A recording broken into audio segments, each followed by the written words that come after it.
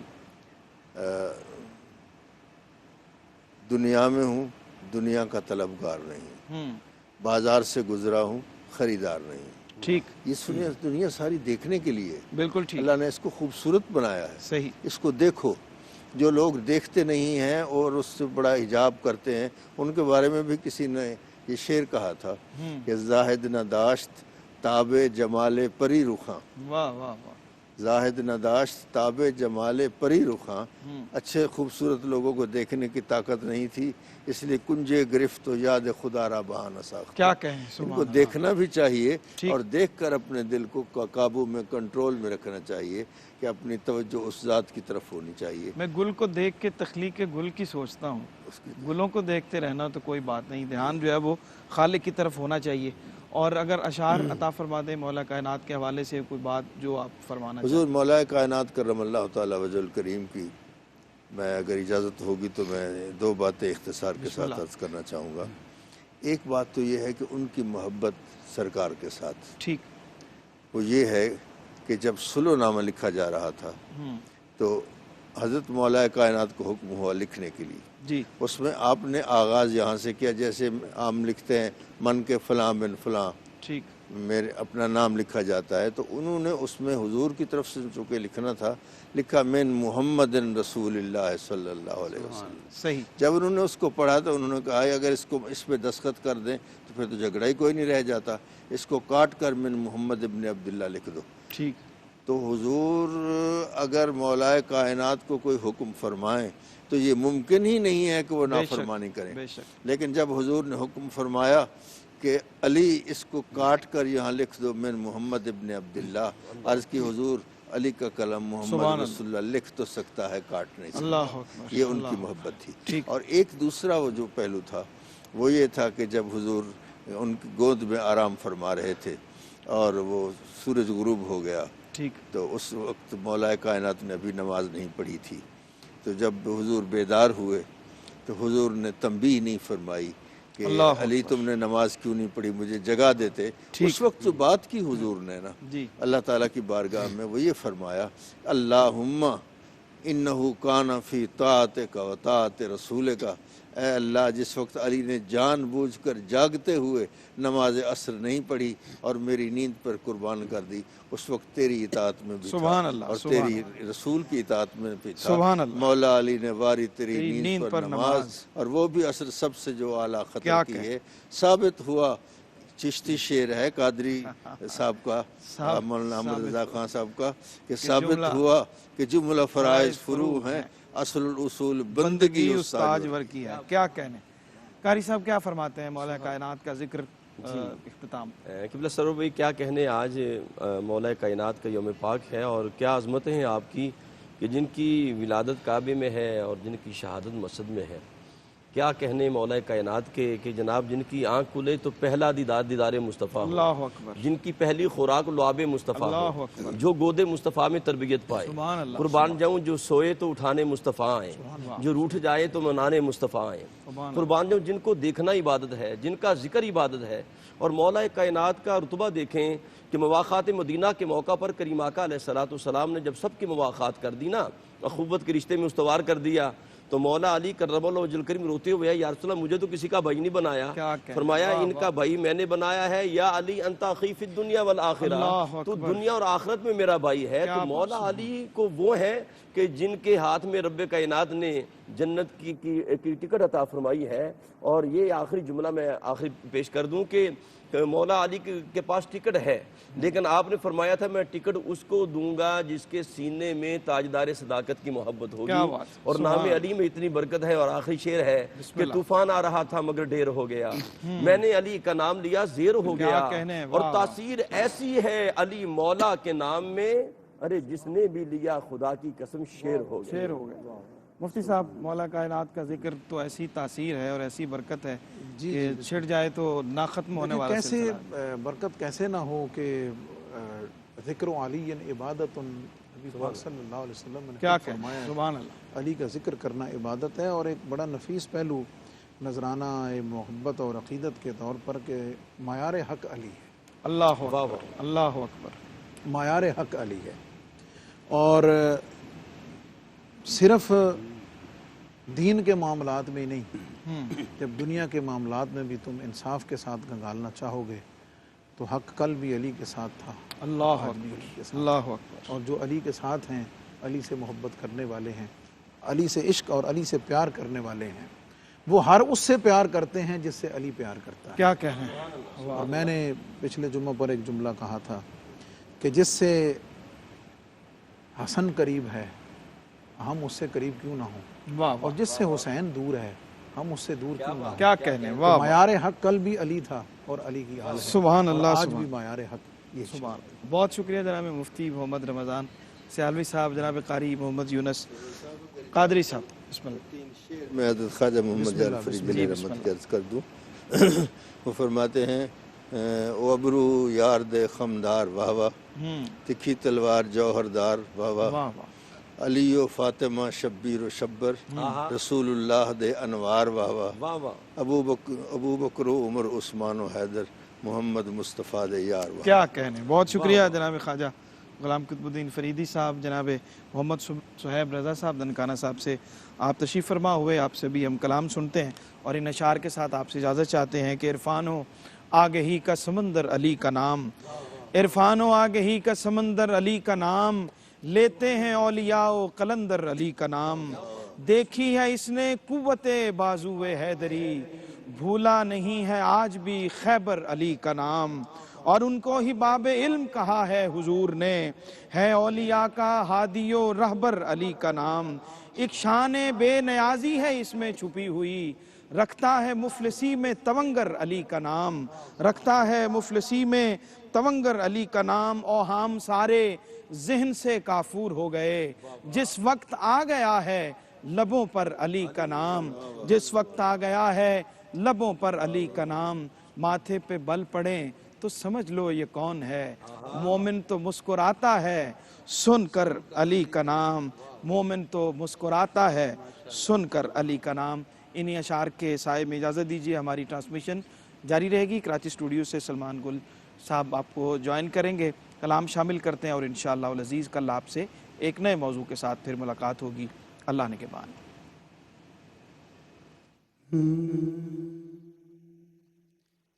غم سبھی راتوں تسکین میں ڈل جاتے ہیں، اور جب کرم ہوتا ہے، جب کرم ہوتا ہے، حالات بدل جاتے ہیں، جب کرم ہوتا ہے، حالات بدل جاتے ہیں، اور اس میں احمد کا وظیفہ ہے ہر ایک غم کا علاج، یا رسول اللہ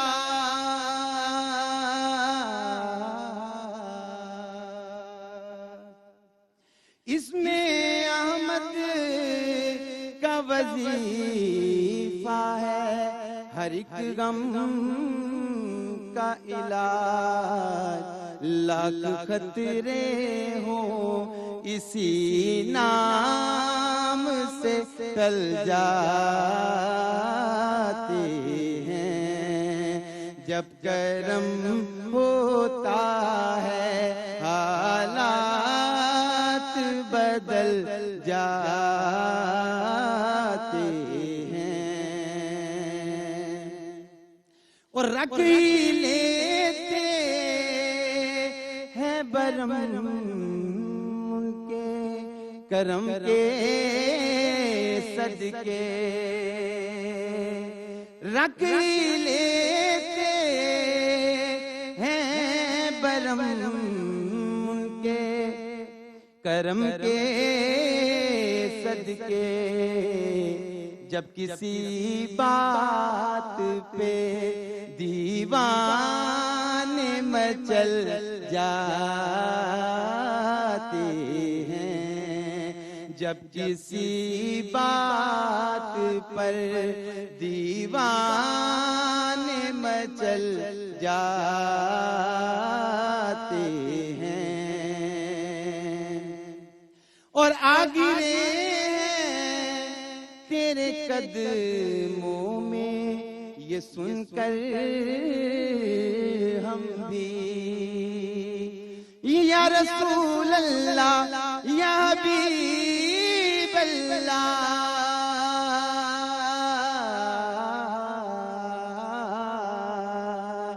آگرے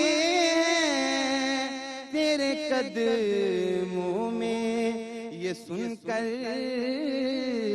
ہم بھی کہ جو تیرے قدموں میں گرتے ہیں سنبھل جاتے ہیں کہ جو تیرے قدموں میں گرتے ہیں سنبھل جاتے